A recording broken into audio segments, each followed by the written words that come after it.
तो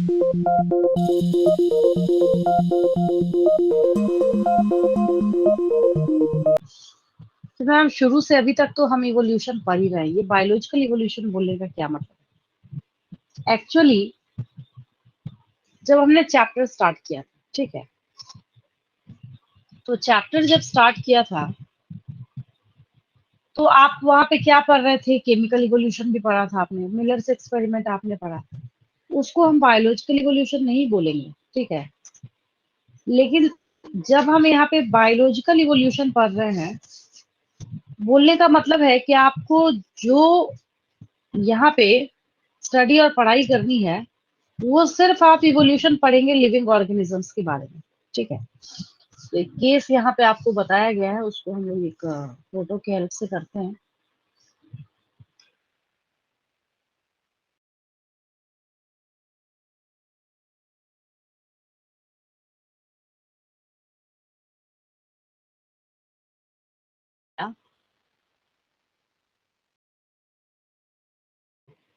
बस image reference के तौर पे लिया है और कोई यूज नहीं है इसका, ठीक है। इस पे ध्यान मत दीजिए। मतलब कुछ वैसा नहीं सोचना है कि इसको देख के अब कुछ लिखना है, वैसा कुछ नहीं। एक्चुअली हमने क्या किया यहाँ पे,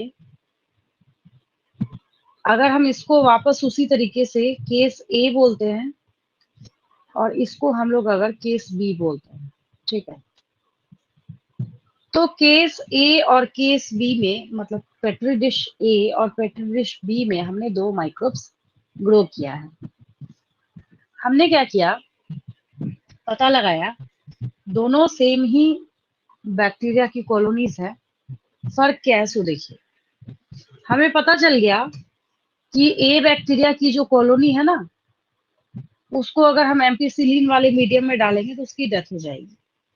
हमने क्या किया, उसको निकाल के उसमें रिकॉम्बिनेंट डीएनए टेक्नोलॉजी जो है वो अप्लाई कर दिया। रिकॉम्बिनेंट डीएनए टेक्नोलॉजी की जब बात आती है ना, तो एक इमेज है जो मैं आपको शो कर रही हूँ। जब तक आपका 12th क्लास ओवर नहीं हो जाता, ये पहले भी 11th में भी शो कराया मैंने आपको, आप देखते के साथ पहचान जाएंगे। ये मतलब जब तक आपका पूरा सिलेबस ओवर नहीं होता और जब तक आप मेरे से पढ़ाई कर रहे हैं, आपको 1000 टाइम्स जो है ये इमेज मैं आपको शो कर दूँ। रीजन क्या है, ये बायोटेक्नोलॉजी का सिद्धांत है, प्रिंसिपल है कि पूरे बायोटेक में होता क्या है एक्चुअली। तो सही में आप फॉरेन डीएनए आपको क्या चाहिए? इंसुलिन प्रोड्यूसिंग मान लीजिए इसकी जगह पे हमें चाहिए। आज के डे में आपको पता है कि इंसुलिन के जो इंजेक्शन है उनकी कितनी ज्यादा डिमांड है, क्योंकि डायबिटिक पेशेंट्स का नंबर भी डे बाय डे बढ़ता चला जा रहा है इसकी वजह से। तो कैसे आप क्या उसको घर के बर्तन में तो नहीं बना सकते, तो क्या करना पड़ेगा आपको, इसको एक वेक्टर, वेक्टर मतलब इसको भी वापस आप एक माइक्रोब से ही निकाल के लेके आए, उसके अंदर आपने इंसर्ट कर दी। माइक्रोब ही क्यों? क्योंकि ये असेक्सुअल रिप्रोडक्शन करता है, ठीक है, और असेक्सुअल रिप्रोडक्शन करेगा तो जो जेनेटिक इंफॉर्मेशन आप इनपुट करेंगे उसमें ये कोई चेंज नहीं करेगा, ठीक है। इसी तरीके से यही मैं बोल रही हूँ कि ऐसे करके आपने क्या किया है, इसमें बायोटेक्नोलॉजी अप्लाई कर दिया है, ठीक है। तो हम मानते हैं ऐसा कि ये जो कॉलोनी बी है, क्या है यहाँ पे, जो हम लोगों ने कॉलोनी बी ले रखा है,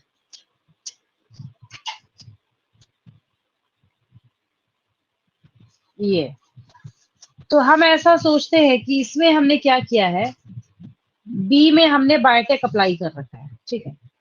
फिर क्या किया, हमने मिक्स कर दिया दोनों को, एक और बी को दोनों को मिक्स कर दिया। मिक्स करके हम क्या देख पाएंगे वहां पे, अगर हमने मिक्स कर दिया और वापस हमने उठा के उन सारे माइक्रोब्स को एम्पीसिलिन वाले मीडियम में डाला तो क्या होगा? वापस जब आप उन सबको उठा के डालेंगे एम्पीसिलिन वाले मीडियम में, तो जो नॉर्मल बैक्टीरिया जो था जिसमें आपने कोई बायोटेक्नोलॉजी अप्लाई नहीं करी थी, उनकी डेथ हो जाएगी। और जिसमें आपने रिकॉम्बिनेंट डीएनए टेक्नोलॉजी, अब आपको क्या लगता है, अगर आपने इसमें एम्पीसिलिन रेसिस्टेंट जीन इंट्रोड्यूस किया है तो अब इसकी डेथ थोड़ी होगी एम्पीसिलिन वाले मीडियम में?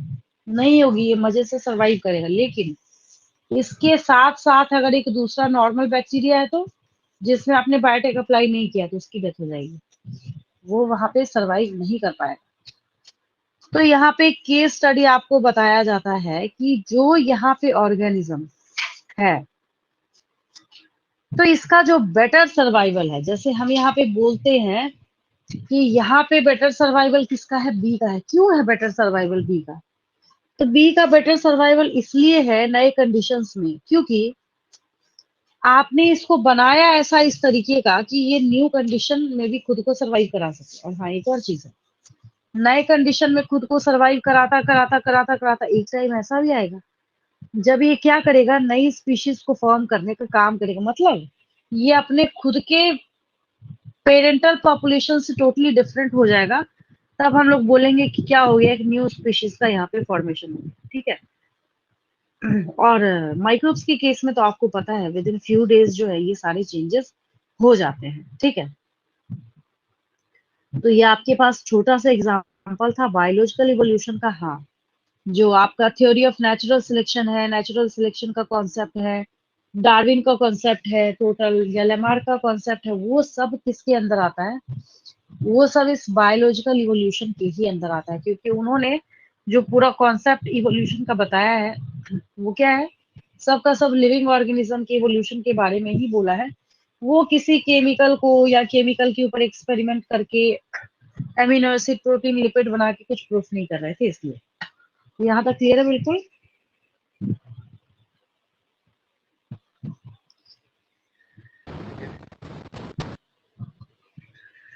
आज की क्लास में कोई डाउट किसी को?